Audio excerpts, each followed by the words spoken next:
Allah Subhanahu wa taala berfirman di awal ayat, kata Allah Subhanahu wa taala, Bismillahirrahmanirrahim, Alif Lam Ra. Alif Lam Ra. Alif Lam Ra tentu ada beberapa pendapat di kalangan para ulama, dia adalah huruf al-muqatta'ah, yaitu huruf yang didatangkan oleh Allah dengan terpotong-potong sehingga dibaca per huruf, bukan sebagai kata, dibaca sebagai huruf. Makanya Alif Lam Mim tidak dibaca alam tapi dibaca Alif Lam Mim.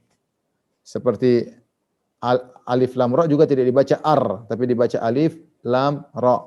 Dibaca per huruf. Ini sama seperti Qaf, Nun, ya, Yasin, ya, Toha, ya, Kaf, Ha, Ya, Ain, Sa, Ta, Sin, Mim, ya. Ini banyak, ya. Ayat-ayat yang dibuka dengan al-huruf al-muqatta'ah. Taib, apa fungsi surat-surat yang dibuka dengan al-huruf al-muqatta'ah? Fungsi surat-surat yang dibuka huruf al-muqatta'ah ini tidak bisa ditafsirkan sebagai tafsiran sebuah kata karena dia bukan kata sehingga tidak mengandung makna. Ya, tapi apa hikmahnya? Kita bicara tentang hikmah. Adapun makna enggak mungkin kita maknakan. Alif maknanya apa, lam maknanya apa, ra tidak ada maknanya. Karena sesuatu bisa dikatakan makna jika rangkaian huruf membentuk kata, ya. Baru kita bisa tafsirkan. Ketika dibaca sebagai huruf terputus-putus bukan sebagai kata, maka dia tidak mengandung makna.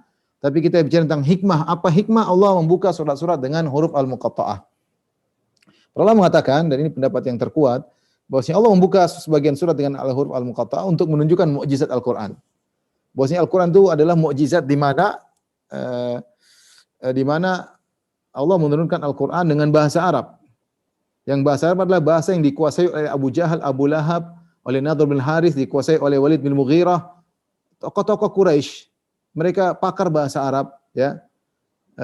Utbah bin Rabi'ah, Ubay bin Khalaf, Umayyah bin Khalaf, ya, tokoh-tokoh Quraisy. Uqbah bin Abi Mu'aid, mereka semua pakar bahasa Arab. Mereka berbicara dengan huruf-huruf hijaiyah, yaitu alif, ba, ta, tha, jim, ha, kha dan seterusnya sampai ya.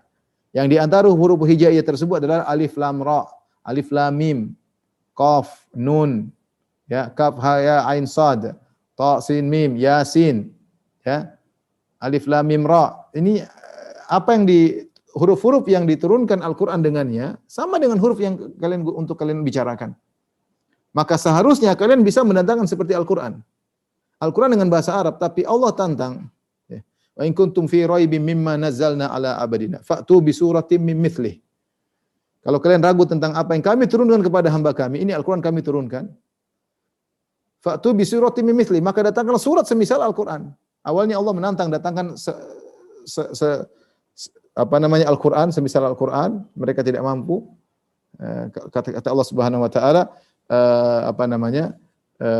seandainya qul la in jitama'atil insu wal jinnu ala ayatu mithli hadzal qur'an la ya'tuna bimithlihi walau kana ba'dhum li ba'dhin dhahira.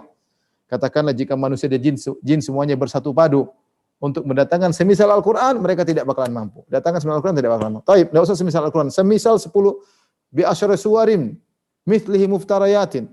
Datangkan 10 surat kalau mampu. Mereka tidak mau lagi. Enggak usah 10 surat, satu surat aja. Fa'tu bi suratin mim mithlih. Wad'u syuhada'akum in kuntum shadiqin.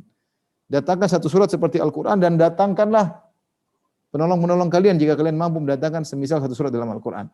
Nah, menunjukkan Al-Qur'an adalah mukjizat di mana meskipun turun dengan bahasa Arab dengan huruf-huruf yang kalian ucapkan wahai Abu Jahal, Abu Lahab dan teman-temannya, sementara kalian di zaman itu berbangga-bangga dengan balaghah, dengan syair-syair Arab, kalian tidak mampu mendatangkan semisal Al-Qur'an. Ini menunjukkan Al-Qur'an bukan karangan Muhammad. Seandainya Al-Quran karangan Muhammad, kalian akan bisa mengalahkan Muhammad. Makanya Allah tidak menjadikan Muhammadlah seorang penyair. Dia bukan penyair. Rasulullah tidak wa ma yanbaghilah. Rasulullah tidak bukan penyair. Karena kalau Rasulullah penyair akan dibilang memang Muhammad pandai penyair. Rasulullah sejak muda tidak dikenal sebagai penyair. Ya. Dia bukan penyair. Kalau dia penyair akan ada tuduhan. Makanya Rasulullah SAW ditakdirkan oleh Allah bukan penyair. Ditakdirkan dia tidak bisa baca, tidak bisa tulis. Kenapa? Kalau Nabi bisa baca, bisa tulis, akan dikatakan Nabi memang belajar di buku-buku yang sebelumnya. Idza lartabal mubtilun. Maka orang-orang ahli batil akan ragu dengan Muhammad.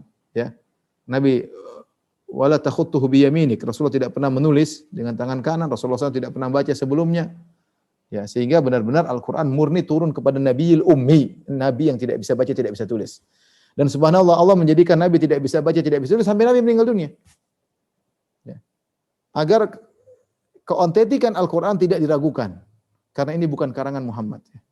Makanya ketika Nabi SAW menulis perjanjian Hudaybiyah antara Nabi dengan Suhail bin Amr wakil